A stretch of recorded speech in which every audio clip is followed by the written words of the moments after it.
Ve společnosti to vře. Lidé jsou neustále stavěni proti sobě. A tak si říkám, kdo za tím stojí a co tím chce získat. Pustím vám teď úryvek z 21. kapitoly Maniak proti Bohu. A jako vždy, odkaz přidám do komentářů. Pri prezeraní konceptuálnych náčrtov hry som si všimol národný symbol Spojených štátov, vlajku s hviezdami a pruhmi. V hre je však zámerne skreslená. Na niektorých obrázkoch sú hviezdy nahradené štýlizovanými krížmi, emblémom fiktívneho kultu brány raja. 50 hviezd symbolizuje 50 štátov. Ich nahradenie sektárskym znakom je priamou podvedomou narážkou. Každý štát sa dostal pod kontrolu vodcu kultu. Ide o cielený vizuálny naratív, ktorý má za cieľ skresliť americký patriotizmus tým, že ho zmieša s náboženským fanatizmom prezentovaným na obrazovke. To presne zodpovedá cieľom Dworkinovej nadnárodnej siete. Destabilizovať spoločnosť zvnútra, vytvoriť rozkol a poštvať občanov proti sebe. No jedna otázka mi stále vrtala v hlave. Postava despotického vodcu Josepha Sida bola zjavne vytvorená podľa Davida Koresha.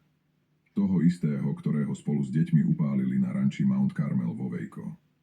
Prečo práve tento, taký radikálny a historicky krvavý referenčný bod?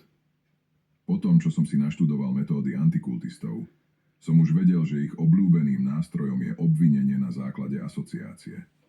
Vytvoria monštruózny vzor a potom k nemu prirovnávajú svoj skutočný terč. Tak koho vlastne mali na mysli pod týmto vodcom kultu? Môj vnútorný chronometer automaticky zostavil časovú os. Vývoj hry sa začal v roku 2016. Oficiálne oznámenie máj 2017.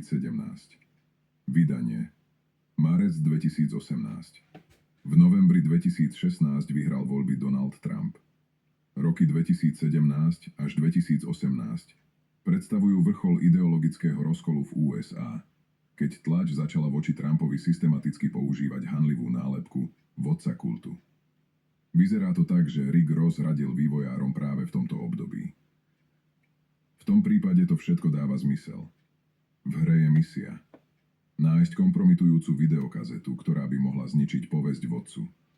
Čo iné by to mohlo byť, ako priamy odkaz na skutočný politický kontext tých rokov. Na neslávny Steelov spis s videom, ktoré malo údajne kompromitovať Trumpa.